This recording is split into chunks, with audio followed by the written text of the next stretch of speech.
Well, welcome to Resilient Leader, Strong Business, and Minimize Risk. My name is Ann Collier. I'm the CEO of Arudia, which is a firm dedicated to improving culture, collaboration, and communication through excellence and leadership. And the inception of this program came from a conversation that Rich Ann and I had. Rich is a results-oriented business attorney who harnesses his background in law and business to provide effective solutions for his clients. And so the idea is that if you're not resilient, it really does affect your bottom line and affects when you look at it from the legal standpoint, are you heightening risk? Are you doing things that are putting your business at risk from a legal standpoint, or are you minimizing risk? And Rich, I'd love for you to introduce yourself and maybe say a few words about your experience, both as a lawyer and an MBA business person. Hey everyone, good afternoon. Rich and I'm an attorney at Taman Lynch Very. We're a law firm located in downtown DC, and this was a great opportunity to work with Ann and provide a presentation about uh, minimizing and mitigating risks that might arise in day-to-day legal matters, as well as deals and potentially reducing the risk of litigation. And I'm providing a somewhat unique perspective because I did go to business school. I worked in the real business world, and I harnessed that and leveraged that to provide counsel to business clients on my firm. So I'm looking forward to this presentation with Ann. Yeah, and I just want to say to everybody that well, a couple things. One is we are informal, so please unmute yourself and ask questions. Cynthia Schaefer, who is a key Arudia member, is a excellent coach in her own right. She's sort of doing the operations side of this. So if you want to ask a question but don't feel like you want to unmute and ask it, you can always private chat her and she'll ask the question. But I learned yesterday that the name Taman Lane Chivery comes from obviously the partners' names, but from the intentional construction of TLC. So the firm really does put giving their clients the best care and advice at the top of their priorities, and it's one of their values. All right. So we're talking about, being a resilient leader, and so having a strong business, and again, being able to minimize risk. So when I look at it from someone who focuses on leadership that affects culture, so a couple things. One is you're going to learn a framework. Many of you already know that because you've been doing programming with us, but that you're going to get a brief overview of an emotional intelligence-based leadership framework. You're also going to learn how your positive and stress-induced actions affect culture, team, and organizational performance, and then how to minimize your legal risk, your business risk through resilience-based leadership actions. And again, that's where Rich's perspective is critically important because I was a lawyer in my last life, but I leave that to the experts. So I want to start actually with what we're all going through, which is a culture in which and when we talk about culture, it's really the underlying emotionality. It's not, forms, it's not, HR procedures or anything, but it's really about how well a group collectively recognize and regulates the group emotionality and culture. And so when we look at the conscious side of it, and what we're going for really is a dynamic culture where the feeling is there's passion, people can be authentic, they love their work, they're open, they're honest, they communicate directly, they respect each other, they own the work, and they value each other's diverse opinions and sort of the view of, we may not always agree, but at least I value what you've shared with me, and they're resilient and optimistic. And yet we all know we're all going for this, but especially under times of stress. And, I don't know about you, but I know a lot of our clients are really stressed. Rich, you said the same thing. People are just stressed out right now with all of the changes. And being in the Washington, D.C. area, I think we see that a lot. So we're going to talk now about the impact of leadership. And I'm going to share with you the Actualized Leader Framework. So Dr. William Sparks created this framework based on the work of Abraham Maslow, David McClellan, Carl Jung, and Viktor Frankl. And so starting with Maslow's hierarchy of needs, you probably have all seen this, but the basic idea and the takeaway of this is that you've taken care that living to your highest potential, living a self-actualized life essentially means that you're sticking with being purpose driven, you're finding your work fulfilling, and you're kind of in problem solving mode rather than being driven by your fears. Not to get too deep in Maslow's theory because we don't have to have time for that. But if you think about the four other needs, physiological safety, love and belonging, and esteem, these are what are called they're based in scarcity. They're deficiency needs as opposed to being at the apex of the pyramid, which is that you are like going for it. You're not driven by fear, but you're driven by purpose. That might be the most succinct way of saying it. So also part of the framework, and those of you who are familiar with Carl Jung might recognize this work is the idea of the shadow archetype. So this is where the fear-based reactions come from. So everybody has a shadow.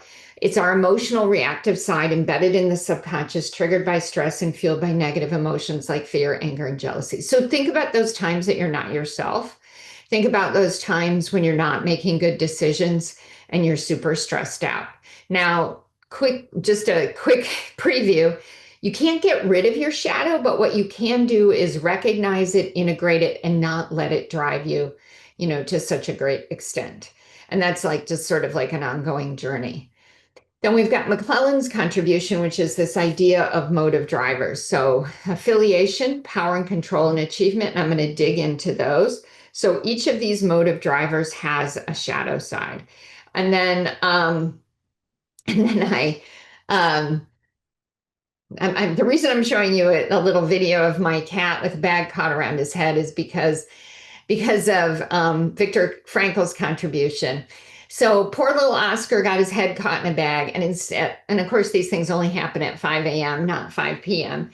So, instead of waiting for me to get the bag off of his head, he like ran because he was scared of it. And then he tears through the bedroom, waking up my husband, tears down the stairs, the bag tears itself. And then he's more scared, more terrified. And by the time I corralled him in our family room to get the bag off, I mean, the poor little guy was actually shaking. So the point of going through all that detail is, one, don't get your head caught in a bag.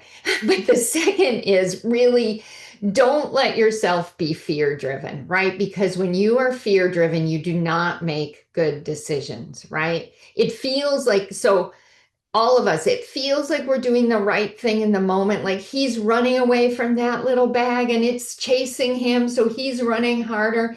For little Oscar, who probably has the brain the size of a walnut, it seemed like the right thing to do. But we just want to make sure that we have more self-awareness, and that we're able to say like, okay, I'm feeling the fear, I'm recognizing it, I know what my reaction is, and I'm just not going to let it drive me. Because remember, we want to be at the top of the pyramid, we want to be purpose driven, not fear driven. And just to sort of show you like what does it mean to be a great leader, we're going to dig into that. But think about the great leaders. They're thoughtful, they're friendly, they're strategic, they're candid, they're calm, they communicate well, they're optimistic, but they're also realistic and they're confident. And so, all right. So can everybody relate to this kind of day, where everybody wants something from you or more than one something? So that's what we're talking about with the stress, right? Like you have a stressful day, and what I want to do is equip you with some tools and some new thinking, so that you're able to stay in that place where you're able to think clearly and creatively about challenges whilst instilling a sense of confidence that the team will prevail. And I can tell you from knowing Rich, like you want your lawyer to be calm, cool, collected. Like we all want to talk to the voice of reason when we're stressed out, right? And we want to be that voice of reason ideally. And then the other piece about this is as a leader and for your organizational success is to make sure that you are eliciting that you're in the way you're handling stress is not only setting a good example, but people want to work with you. It's almost like they find calm by being around you. And what gets in the way of that is the blaming, the negativity, the impatience, all these stress behaviors. And I would say that blaming is probably, I mean, they're all bad, but when I think about it, blaming yourself, blaming others, sometimes we just have to let go and move forward and be in that problem solving space, right? Because thank you, Michael. And so what I want to do and what Rich and I want to do is just give you some tools for this, but also to see that there's like a real impact of being stressed out. And I can tell you that, Cynthia and I as coaches, it's sort of like the excuse of, oh, well, I was stressed out. Like, okay, that might be an explanation, but that's not a reason to be blaming, negative, critical, that kind of thing. Because the important point is that you get exactly what you don't want. Like Oscar made himself more scared by letting his fear take over. And when we let our fears take over, we get exactly what we don't want. Um, so what we're going to do right now is we're going to give you some insight into what your motive drivers are. So you can scan this QR code real quick, and there's a very short little quiz that you can take. And I'm not going to pause for very long, enough time for you to grab the QR code with your phone. And also Cynthia's going to put it in the chat for you as well. And then Cynthia, did you put the section of the workbook too? And then I think we can use the article as well that I wrote that just gives a good summary. Okay, so just so we're not losing time, because we only have you for another like 45 minutes, you will get a screen that is either the red screen, green screen, or blue screen that will tell you what is your primary leadership style, meaning the strongest. And then notice it tells you how you are when you're at your best, and then when you're at your worst, and your impact on others when you're at your best and at your worst. If you were to take the full profile, which if you're interested in, just reach out to us, you get a more complicated result, which would show the strength of all three of the motive drivers, because we're all affirmers and asserters and achievers. It's just to varying degrees. So with that, I'm just going to dig in. So affirmers, this is about being driven by affiliation. So affirmers tend to be warm, friendly, empathetic. They're relationship oriented. Friendly, kind, they're focused on being accepted by the group, tend to be generous, hey, I'll share my sandwich if you forgot your lunch. And again, that focus on relationships and connection. They also tend to have a high degree of emotional intelligence and interpersonal skills, and they make excellent listeners. They also, like affirmers on a team, they remember each other's birthday, they have a natural concern for each other. And they really do like to support each other. They like being on teams, and they actually tend to pick professions where they can serve others. And believe it or not, when Cynthia and I have done big workshops at kind of one of the AmLaw 100 law firms, if that means anything to you, top biggest law firms in the country, they have a lot of affirmers, right? And that surprises them, but it's a service business. Now, here's where when we start talking about the shadow side, here's what affects, business outcomes and risk, right? So if you notice at the top, we've got your functional IQ. And then if you notice in the third row, we've got mental state. When you go from calm to fear, your functional IQ declines quite a bit, right? And we all know that, like we come up with solutions after we've been able to think about things, that sort of thing. So what I want you to do, or at least think about doing, is jotting down just a couple of things that stress you out. And I want you to have those in mind. You've got the whole worksheet. This is out of our workbook. That's what page 147 is. And if you see any other page numbers, it's out of our full workbook, and you're getting this section. Because what we're going to do then is we're going to link your stressors to which shadows are triggered. And then so that then you're able to sort of mitigate, recognize and regulate that shadow better. So the shadow, that side of wanting to be connected to people, is called fear of rejection. And that makes sense. If I want to be connected to all of you and then I sense that like you don't like me, or if I add a whole lot of meaning, like, oh, only a few people put their cameras on, everybody else doesn't like me, they're not getting value out of this, they just logged in, and like you can make up all sorts of things, believe me. And so the point here is to recognize that, because we have patterns for that. So people who are relationship oriented, are triggered by anything that might harm the relationship, prospect of conflict, hurting others' feelings, making others angry. So I want you to be really clear that when you're not in your shadow, you're empowered, you're making good decisions. When you're in your shadow, you are disempowered, irrational. You're like Oscar running around with that bag caught around his head. For me, what resonates with me is sensitive, insecure, indecisive, and anxious. And the point is with each of these shadows, and again, you have a lot of material now. If you download what Cynthia put in, each driver has a flip side. So I just want to share really quickly a personal story to drive home this point. And that is, about 8 years ago, my parents had a family reunion and they didn't invite me. And the way that I found out about this is I was talking to my Aunt Susie. Then it turned out that my sister had told my parents that if I was there, she wasn't going to come and she wasn't going to bring the only grandchildren. And the family solution was to not tell me. And as you can imagine, I was really hurt. And my husband is like the voice of reason. He's got a very low affirmer score, as I say, the two gratuitous points for breathing.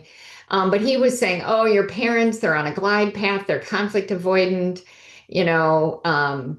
of course your parents love you, and even if they don't, who cares? And then it became, and I was pretty upset about this, right? Like I was upset for like probably a month and a half, and I knew I was in my shadow. So the upside of this is I really got a hold of my shadow, because I realized that I was adding all sorts of meaning. So in other words, I was sensitive, insecure, indecisive, anxious, all of those things. And when my eye focused in on that word rejection, I realized that I was making it like the test was I was either loved or rejected, as opposed to the more nuanced, description that my husband, gave me, the more nuanced explanation. And the point of this is to recognize that affirmers take things personally, right? Nothing is personal. Other people's shadow behavior is not personal, but everything feels personal because we personalize things, because it's always about the relationship. And what we're talking about is the difference between when we're stressed, or the amygdala hijack, which if you've read about, it's like the reptilian part of our brain takes over, as opposed to like the reasoned part. Once we name it, it moves.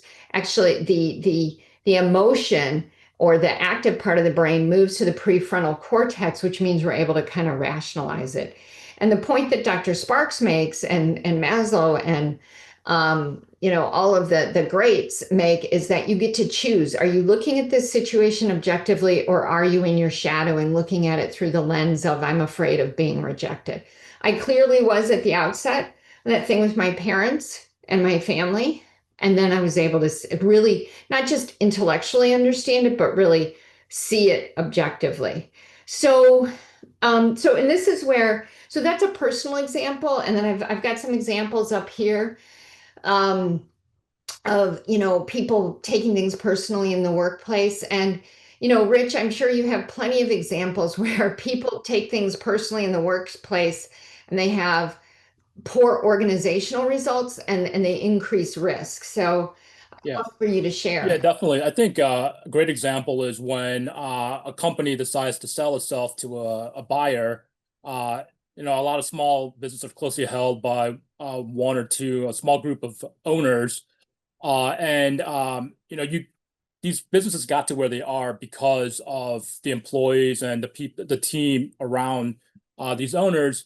But a lot of times when the owners exit, uh, they might not be thinking about the employees who are going to have to stick around and work with the new team, the new owners. And this is where there's potential risk, because these employees, they're not getting any kind of retention bonus or some sort of uh, showing of appreciation, they're not sharing in the profits with the former owners, and that's the problem because these some of these employees might be key employees that the new owner needs to make sure that the business continues to function the way it has and continues to grow and succeed. And on the other side of things, employees might decide to sabotage or do things that kind of kill the deal or make it tougher for the new owner to operate and succeed as expected. So this leads to various legal issues that might pop up. And there's just because you've closed the deal doesn't mean that it's all over. A lot of times, the former owners are sticking around for transition periods. There could be there could be post closing litigation because of various issues that pop up, and a lot of this might come down to employees who feel like they're not appreciated, that they're not being taken care of. Because in reality, these owners got the business to the point where they could exit and sell for a profit because their team helped them get them there. So it's really important to show your appreciation and incentivize employees, because if you don't, there are potentially legal risks that pop up. Also related to that, a lot of businesses don't have employment agreements or some sort of, or most employment is at will. So you need to figure out how to retain employees when there's a deal like that, and part of that could mean you need to share in your windfall with them to keep them in the fold. So if the new owners don't get what they expected, whether there's merit or not, there could be post-closing litigation. Yeah, yeah. And also what I see a lot is people taking things personally. Like here's the thing is there's more stress when you're going through any kind of big business transition, right? Everybody's stressed out. Emails get missed, maybe calls don't get returned. And then what the risk is, part of the risk that I see is people adding all sorts of meaning onto that about, oh, this person doesn't value me, that kind of thing. And then you made a really good point when we were talking yesterday in preparation for this, about when we talk about the employee side, like when you actually have an employee that's not performing and giving them feedback and making sure that you document it Yeah. because, yeah, yeah. Can you share a little bit about that? I thought that was Yeah. incredibly Yeah. useful. Yeah, so there are so many labor employment laws and anti-discrimination regulations in place, and you know, the, whenever there's an employee that's not performing to a certain level, you first you want to be careful about how you approach it and how you communicate with that employee. You don't want to say anything that might seem offensive or targeted towards that employee. Uh, but a best practice is to document everything, whether it's communications by email or memorializing oral communications. You want to make sure everything's documented. You want to have probably at least one other person in the room so that it's not a he said she said situation, but you have a supporting witness. And you just want to make sure that that all of this is in line, because in a lot of situations you could have like a middle manager or another employee who says something offensive to the non-performer, and the business decides to terminate the non-performer for purely business reasons. But that could be interpreted as some sort of discrimination or um, maybe potentially even retaliation if the non-performer had mentioned something to their supervisor and the supervisor didn't even tell the leadership what was going on. There's a lot of different situations where there's a lack of communication. So it's really important that, one, you document things, and two, you make sure that there is open communication between the different teams and parties so everyone's on the same page. Yeah, yeah, yeah, most definitely. Most definitely. And that gets to what I see a lot, and that is that when we talk about the impact on culture, like when you have an actualize affirmer or actualize, you don't see a lot of that affirmer shadow fear of rejection. You end up with like a collegial environment. In other words, it's warm, friendly, and inclusive, but you're dealing with issues. When you have what we call a dramatic culture, which is where the emotionality is frustration and despair, and again, this is caused by a lot of that fear of rejection shadow. Like people are polite to each other. There's a friendly atmosphere. So it's a nice place to work, right? Um, but the basic issue is that their differences are smoothed over rather than resolved. And then there's a lack of candor and direct communication. And then there's like gossip and persistent complaints. I mean, issues can go on for years without being dealt with. And what I see in terms of the business impact is that important issues aren't dealt with, important problems. Nobody wants to talk about them. Like I've heard people in meetings say, well, I don't want to ask this question because I don't want so and so to think I'm criticizing their past performance, which they may or may not be. But we've had so much change in the world, in particular over the last 5 years. Of course, things are different, right? I'm curious, what if you've seen this with some of your clients or even with some of your law partners where differences are smoothed over and then it becomes even worse. Again, that idea of paradoxical intent, like the more you avoid it, the worse it gets. Yeah, so we live in a society and culture where everyone wants to be polite to each other, but in the business world, constantly affirming somebody's doing something correctly when they're not performing or not being open with communications can have a much bigger consequence than people realize. I mean, we've had situations where employees have been told over and over again, good job, good work, but in reality, they're just not meeting their goals. They're negatively affecting the culture because their fellow employees see that this employee is not meeting their performance objectives, and yet management leadership they're still telling them good job as if like they're all you know basically the same. But in reality, they're not performing at the same level, and um, you know it, if you keep going down that path and not have that open line of communication, uh, and eventually you do have to separate that employee down the road, it's going to catch them off guard, and it's going to create a situation where first, they've been let go, so there's an emotional impact. They want to basically tear down the business because they feel like they were wrong for no good reason.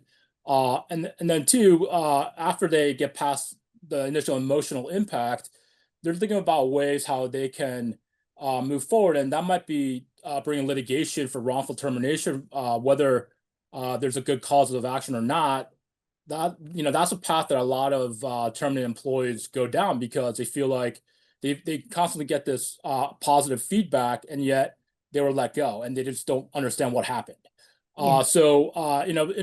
There needs to be a good balance for leaders and management where it's important to be friendly and polite, but at the same time, when it comes to performance of the employees, you need to provide constructive criticism and have a culture where there can be feedback back and forth so that everybody is on the same page. The amount of money just in legal fees that end up being wasted in situations like this is tremendous. And whether or not you have a good case, it doesn't make sense to go down that path if you can avoid it somehow. Yeah, yeah, yeah, exactly. Exactly. And it all is avoidable. So this is in your worksheet, everybody, but providing honest and critical feedback ongoingly. Rich and I were in a meeting yesterday where we had a conversation about how hard, people say they provide feedback, but they often don't, or they haven't delivered the feedback well. Um, and this goes to number two, address poor performance and unrealistic expectations or obvious problems. Something I see a lot as a coach is unrealistic expectations. People either don't have the resources or the time or the prioritization hasn't been clear. And so making sure that if you're a leader or that if you manage even just one person, that you are that you're being clear about what the priorities are, and you're being realistic about it, and you make it okay, by the way, to raise like, hey, is this too much for us as a team? Do we need to find additional resources? So That said, challenging performance goals and standards are appropriate. And I love devil's advocate, the idea that you normalize criticism of plans. So you appoint people, you rotate that responsibilities, and you just normalize the idea of raising concerns and doubts and criticism. My best advice for giving feedback is just to be really low drama. Don't do it when you're angry because you've been let down. I spend a lot of my day job actually talking people through this. One client in particular earlier this week said, well, I got to wait until I'm not mad to have the conversation, which is exactly right, by the way you know but to be low drama and to be focused on solving the problem. Hey, I asked you to do the and be very factual. I asked you to do X, by the end of the week or by the end of last month. You didn't, just stating, it didn't get done. Tell me what happened, and then working on them. By the way, if you're in our leadership academy, we're doing a program this afternoon on using coaching as a tool to help people find their own problems. So with that, I want to just go on to the next leadership style. I mean, we only have an hour, and this is about being results driven. So this is the asserter. The drive is to get things done. And it's also about being self-protective too. So the asserters tend to be driven to produce, bias for action, viewed as natural leaders. They take charge of situations, dynamic, enthusiastic, confident, bold, charismatic. Candor seems to come pretty, and decisiveness comes very easy to them. Willing to take some risks. They are very skeptical and slow to trust. We'll talk a little bit about that in the shadow side. Also willing to challenge the status quo. Driving results. This is where negotiation and strategy come from. Very rational, objective, critical, and I mean critical thinking, not just critical like you're being mean to me, critical. Like to solve complex problems, and very focused and hardworking. So the shadow side of this is triggered by, it's called the fear of betrayal shadow. So betrayal of the results, or actually really being betrayed. But the asserter style is about being self-protective. So vulnerability is a trigger. Professional vulnerability. I bet you can imagine this is where defensiveness and blame come from. Asserters feel very vulnerable, having to say they're sorry or ask forgiveness. And what you can see is, essentially what we're talking about is behavior that is about pushing people to, pushing harder and harder for results. This kind of arrogant, impatience, condescending, blunt, this is sort of the hostile work environment, or, as Rich was saying before, can create that, something that maybe wasn't intended towards an employee. But if a leader or manager is in their shadow and they exhibit this kind of behavior, it's fuel for that, that litigation that we all want to avoid. The other thing I want you to notice about this, and if you go to page 148 in your handout, you'll see all three shadows, is that how someone in this shadow can be really triggering for an affirmer. These are the behaviors that people take personally, right? And again, like the idea is that this person is pushing really hard for results and ends up pushing people, and that is just not good. So, it's kind of these shadow examples, like manipulating situations, cutting others out, impatience, the dismission, overly controlling and bullying. And the other thing that I'll say is that if you've got a lot of that affirmer culture, and tasks and issues aren't being addressed, things aren't getting done, then what you can end up having is people trying to get what they need or what they want by being very manipulative and kind of bullying. And Rich, how have you seen this come up in your legal practice, and how does it harm organizations and increase risk? Yeah, so a lot of business people, they start their business on their own. They don't really look at the legal framework or structure right away, and you just push forward because they have an idea they want to pursue. They do well. They start bringing on people for the team, but then they have a hard time delegating or trusting other people to take on roles, and this creates a situation where everything's still driven by that one person, people don't feel like they've got any skin in the game, and you could have situations where you have some real retention issues. And more likely than not, these people probably don't have any kind of you know non-compete or confidential obligations or other restricted covenants that they agreed to when they came on board. They could go to a competitor, start their own business, use the knowledge they learned from your business, and basically hurt your business because there's new competition, and you didn't think about the legal parts of it. And then just beyond that, it's just the cost of constantly having to look for new people. I mean, you have to recruit people, you have to hire them, train them, and then hope that they can do the job the right way. And if they're not able to meet the expectations and goals, that can lead to other potential legal issues because you might have like a service agreement with a client, and you didn't meet the deadlines, or you didn't provide a product or something as required on a timeline, and they could decide to terminate your contract or even pursue litigation.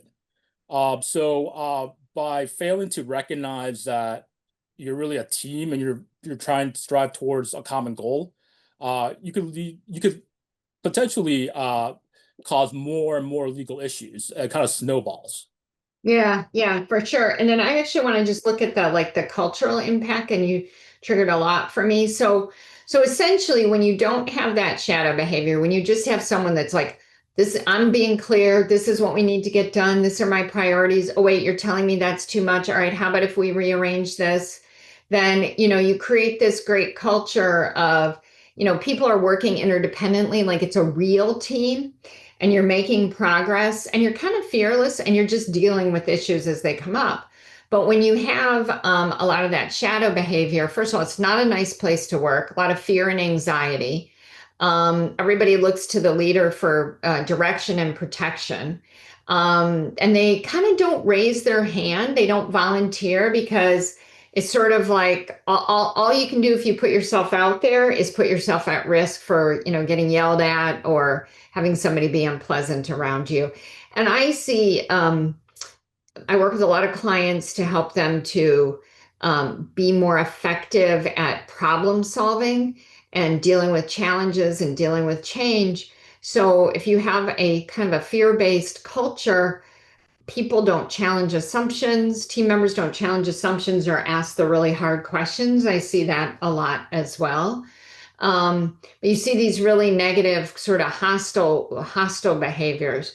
So everything you said in terms of retention, I think is right on. Also the lack of the feeling, of a team.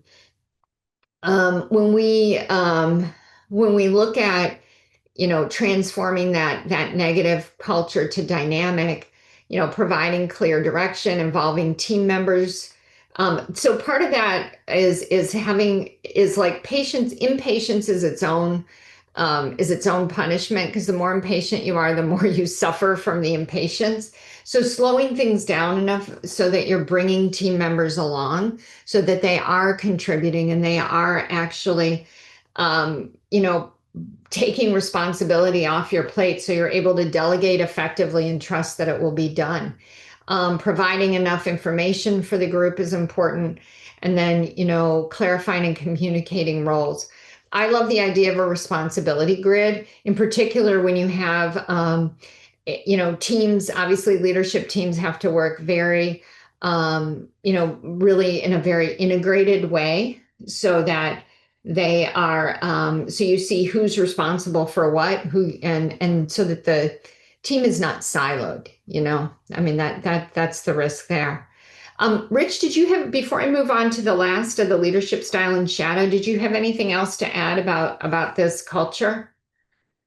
Yeah, I think potentially a big problem that arises with culture and direction of a business is when you have when you have partners who are not on the same page. You know, a lot of people start a business together because they're friends or they like working with each other, but down the road there might be a rift for whatever reason. If you stop communicating with each other, that really impacts culture and how people feel like things are moving along. And a lot of times one of those leaders partners ends up becoming more dominant than the other, and people look to that person, but it might not necessarily be the best situation. That the dominating partner might be more abrasive or not good for the business. But because of how they are, that's why they're in control. This comes up sometimes in M&A deals where you might have partners who want to sell, and then you've got somebody who doesn't, and that one person who doesn't could blow up a deal and create some real legal implications. If the deal doesn't close, sometimes there's provisions that require certain payments to be made, uh, and then there's other situations where your partner might be actively sabotaging or try to somehow prevent the deal from closing because they're not on the same page as the other person. So in those situations, that could arise because the dominating partner who's in control and is sort of leading the organization, but not in the most effective way, is driving and pushing for the deal, but it might not be in the best interest of everybody. And because of the way that person is, uh, you know, voices don't speak up quickly enough, and it could lead to more issues. Yeah, yeah, yeah. And I just want to go back to that because I think that's really important, what you just said. So if you think about whether it's you're talking about law partners or just business associates, if you're talking about you know, if you've got a lot of that shadow behaviors and somebody is abrasive, which I would generally say would be this shadow, and it's a way of maintaining control, uh, then someone else who might not be, who's not comfortable with this, so this would typically be, it could be actually any of the leadership styles, but I would think about in particular about someone who is an affirmer really struggling to have their voice heard because it's just unpleasant. And so it's up to each person. On the one hand, it's like each person needs to, you want them to like take responsibility for their own shadow, and regulate it. And on the other hand, it's also up to each of us individually to not take others abrasive behavior, personally. Just if you stay focused on solving the problem to try to work past it and avoid, some of the interactions that do feel abrasive, then you can be more effective. We all have our shadows too.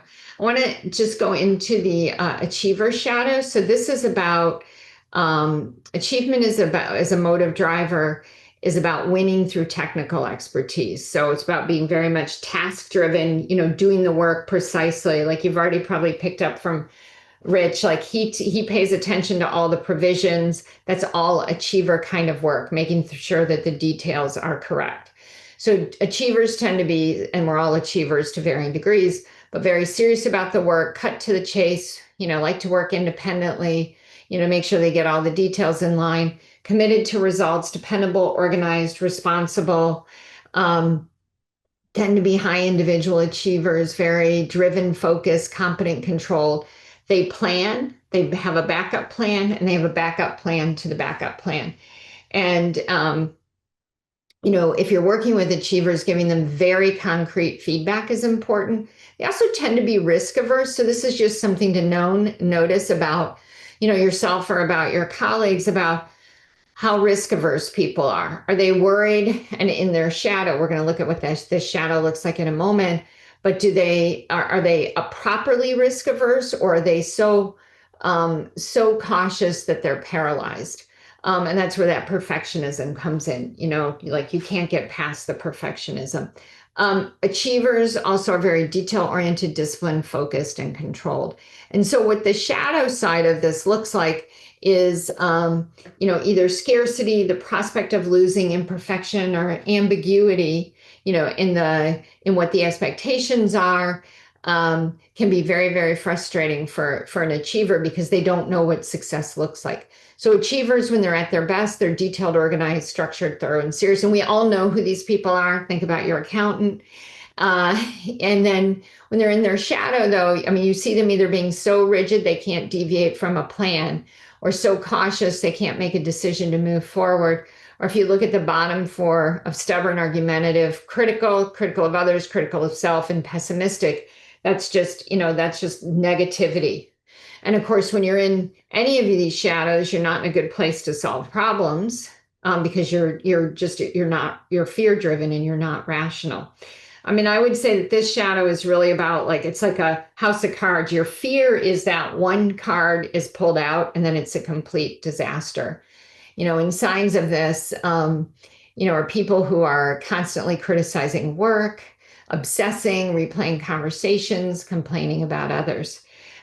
So, Rich, in this shadow area, how do you see this shadow focusing or affecting organizational success and and risk?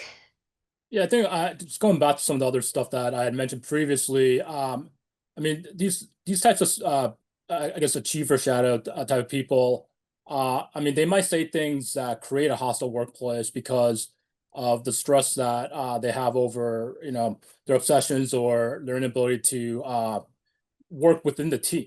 And it makes it untenable for other people, and that can lead to retention issues.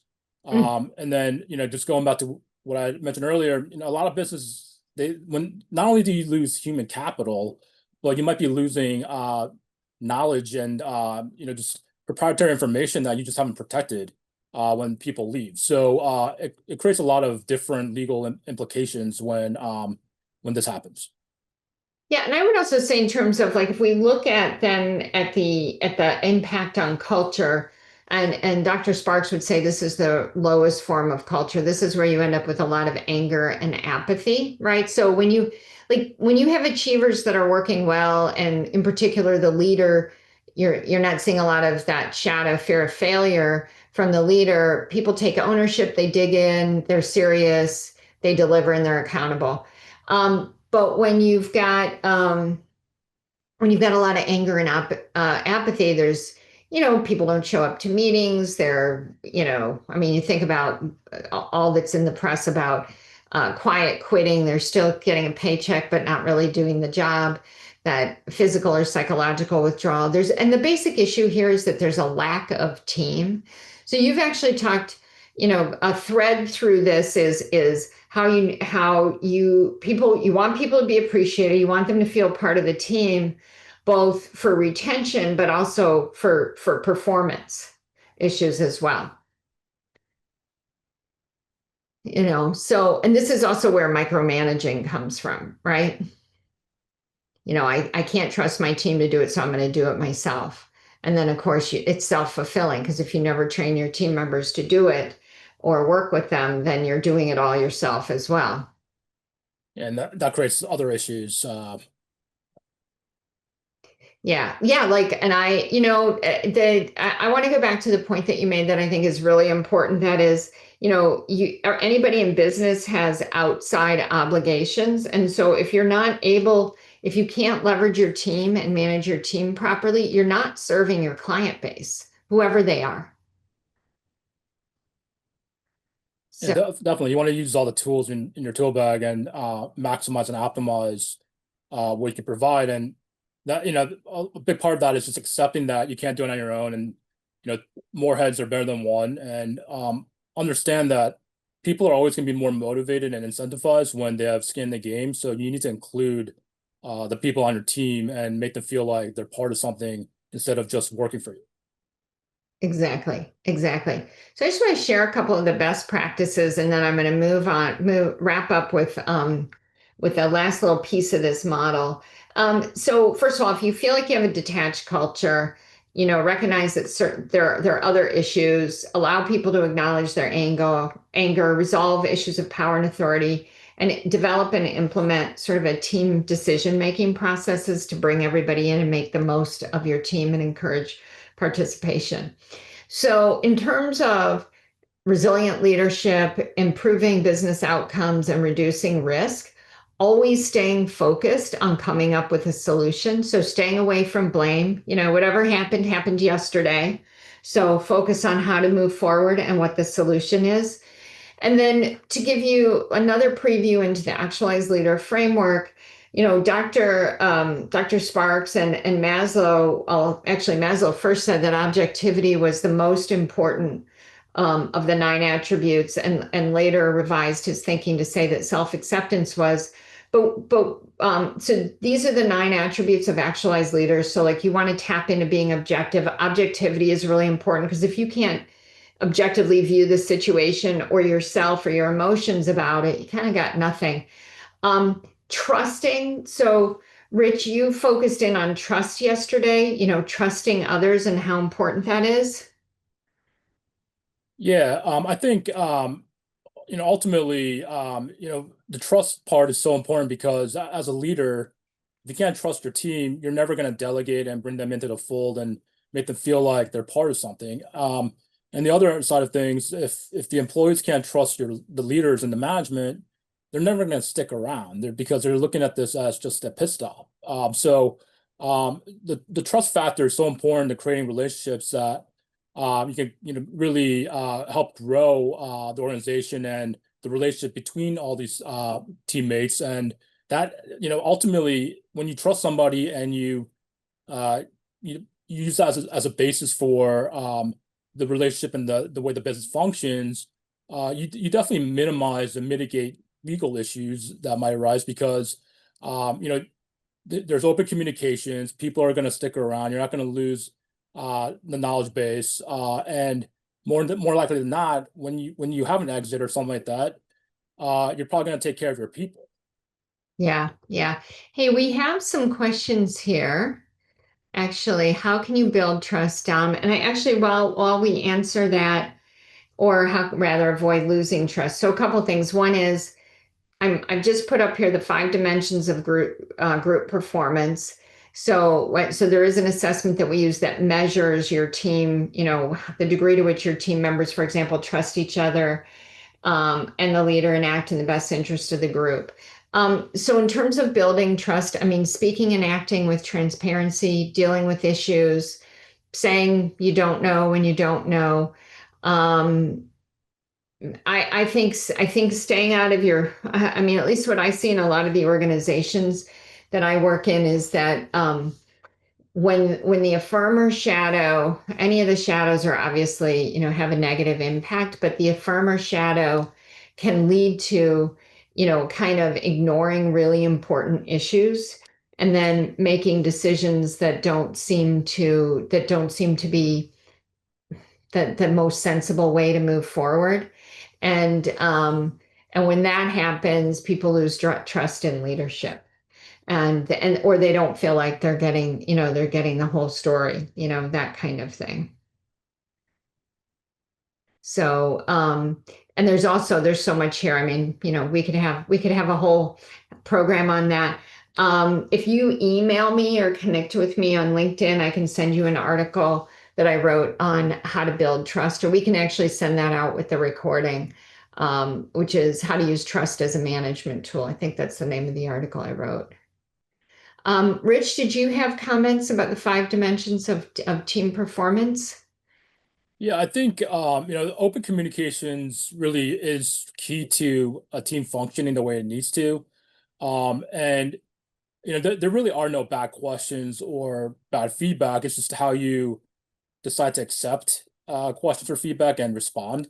So it's really open communications means like really it's so important. It's really the basis for these other points because without open communications, you're never going to have participation within the team.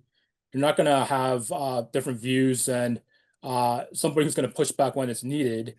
You're not going to have the trust that you need because nobody is talking and they don't, you're not going to feel like someone's going to even listen to you.